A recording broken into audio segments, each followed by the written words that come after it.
Shalom, salam sejahtera bagi Bapak, Ibu, Saudara-saudara, anak-anak yang dikasihi oleh Tuhan Yesus Kristus. Jumpa kembali bersama saya Pendeta Eka di dalam renungan firman Tuhan pada hari ini, Sabtu 22 April 2023. Sukacita dan damai sejahtera dari Tuhan Yesus kiranya menyertai hidup kita sekalian. Puji nama Tuhan.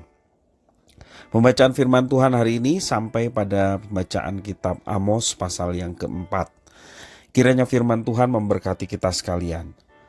Baik, sebelum kita akan merenungkan bagian firman Tuhan hari ini, kita akan berdoa terlebih dahulu. Mari kita berdoa bersama.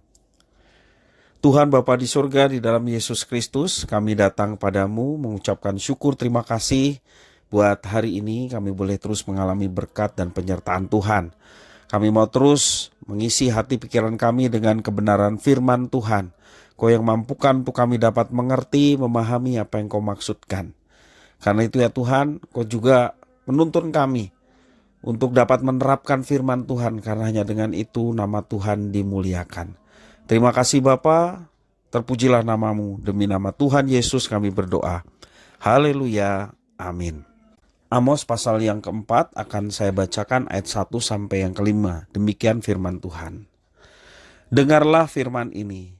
Hai lembu-lembu Basan yang ada di gunung Samaria, yang memeras orang lemah, yang menginjak orang miskin, dan mengatakan kepada tuan-tuanmu, bawalah kemari supaya kami minum-minum.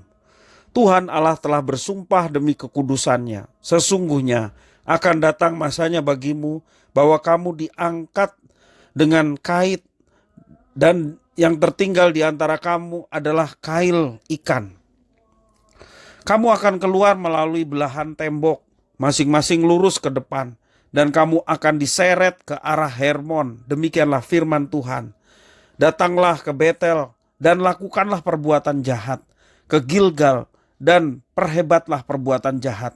Bawalah korban sembelihanmu pada waktu pagi, dan persembahan persepuluhanmu pada hari yang ketiga.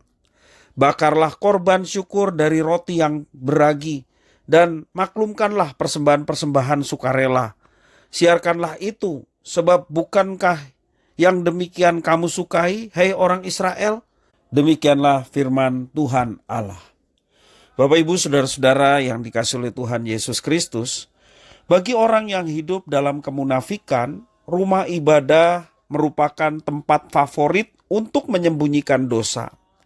Kebiasaan jahat ini telah dikenal sejak zaman Perjanjian Lama, termasuk juga di masa Nabi Amos.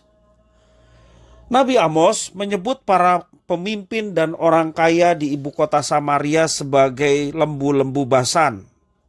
Seperti lembu, mereka telah menjadi gemuk dan makmur di bawah pemerintahan Yerobeam II. Namun semua kekayaan mereka diperoleh dengan memeras orang yang lemah dan menginjak-injak orang miskin. Itu tertulis dalam ayat yang pertama.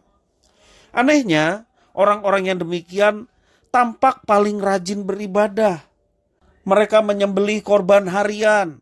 Mereka juga membawa persepuluhan setiap 3 hari. Belum termasuk korban syukur bulanan dan persembahan sukarela yang tidak rutin. Mereka lakukan itu.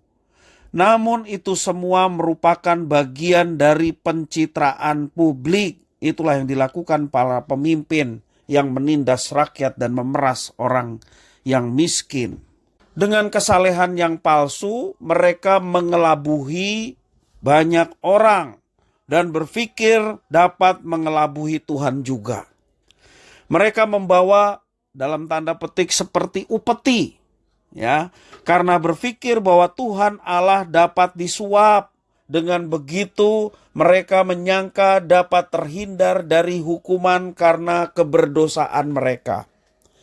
Jadi sesungguhnya mereka sadar bahwa mereka telah melakukan tindakan yang tidak berkenan di hadapan Tuhan, tetapi kerajinan mereka dalam beribadah, mereka pikir itu dapat menyogok Tuhan. Dan juga pencitraan bagi orang-orang yang melihat mereka. Tetapi Nabi Amos mengumumkan hukuman yang akan mereka terima. Tembok rumah dan kota mereka akan dihancurkan. Mereka akan diangkut keluar dari tanah perjanjian. Dan seolah-olah Amos berkata, kalian mengira diri kalian cukup berbobot, tetapi Tuhan akan mengangkut kalian keluar seperti tidak berbobot sama sekali. Bapak, Ibu, Saudara-saudara yang dikasihi oleh Tuhan, apakah kita mengenal orang-orang tertentu yang mencitrakan diri sebagai orang yang saleh padahal hidupnya jauh dari Tuhan? Ataukah mungkin orang itu adalah kita sendiri? Kita bersembunyi di balik citra kesalehan agamawi. Manusia melihat rupa, tetapi Tuhan melihat isi hati manusia. Tidak ada yang tersembunyi di hadapan Tuhan. Ia menimbang bukan berdasarkan perbuatan yang kasat mata atau terlihat, tetapi berdasarkan motif yang tidak terlihat, yakni di dalam batin dan hati kita. Tujuan untuk apa kita beribadah? Tujuannya untuk memuliakan Tuhan, bukan untuk menutupi segala dosa yang telah kita perbuat.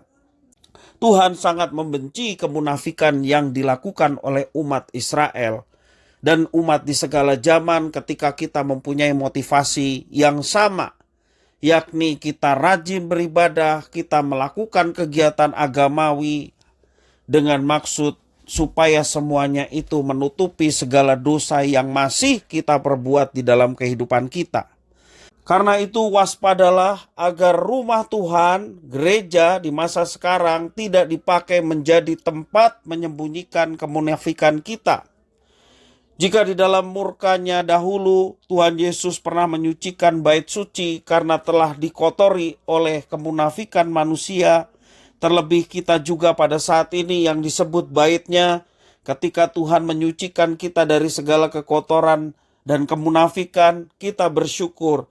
Termasuk juga firman Tuhan mengajarkan kepada kita pada saat ini, biarlah kita memohon pengampunan dari Tuhan untuk setiap dosa yang kita perbuat, dan berbalik dari dosa itu untuk mengikut Tuhan dengan sungguh-sungguh. Jangan sampai kita berdosa terus, kita melakukan kejahatan terus, tetapi semua itu ditutupi dengan cara kita rajin beribadah. Dengan cara kita menutupinya dengan melakukan tindakan-tindakan agamawi, sehingga orang melihat kita menjadi orang yang saleh, sementara dosa terus kita lanjutkan. Bapak, Ibu, Saudara-saudara yang kasih Tuhan, Tuhan membenci kemunafikan yang seperti itu. Karena itu marilah kita bertobat, meninggalkan segala kemunafikan itu, dan sungguh-sungguh berbakti kepada Tuhan. Datang ke gereja, kita berbakti kepada Tuhan, memuji Tuhan dengan sungguh-sungguh, menyembah Tuhan dengan sungguh-sungguh, mendengarkan firman dengan sungguh-sungguh, dan lebih dari semua itu, menjadikan firman Tuhan yang kita boleh baca, renungkan, dengar, kita terapkan dalam hidup kita sehari-hari. Karena untuk itulah kita berbakti kepada Tuhan, menyembah, memuji Tuhan.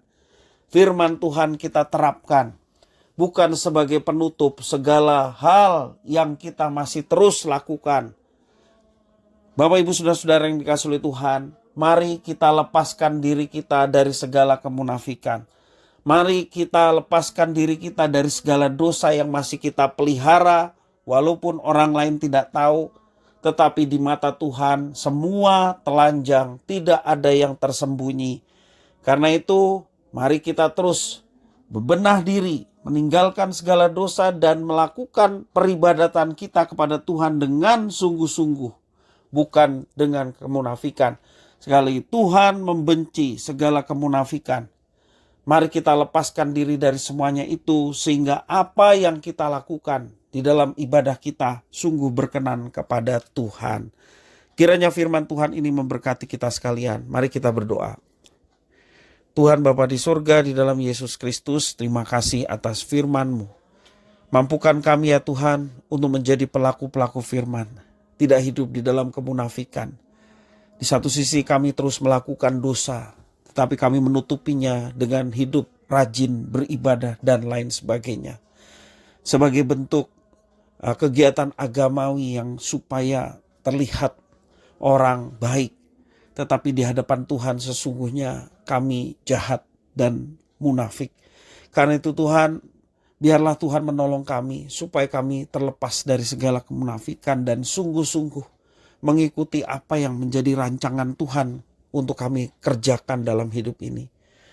Di luar ibadah kami berbakti kepada Tuhan, kami sungguh-sungguh melakukan firman. Demikian ketika kami beribadah, kami pun melakukan tindakan yang sesuai dengan rancangan Tuhan. Beribadah, memuji, menyembah Tuhan dengan sungguh-sungguh. Sehingga ada satu kesamaan antara ibadah dan apa yang kami lakukan. Sama-sama kami menyenangkan hati Tuhan. Terima kasih ya Tuhan atas firman Tuhan. Mampukan untuk kami menjadi pelaku-pelakunya. Demi nama Tuhan Yesus kami berdoa. Haleluya. Amin.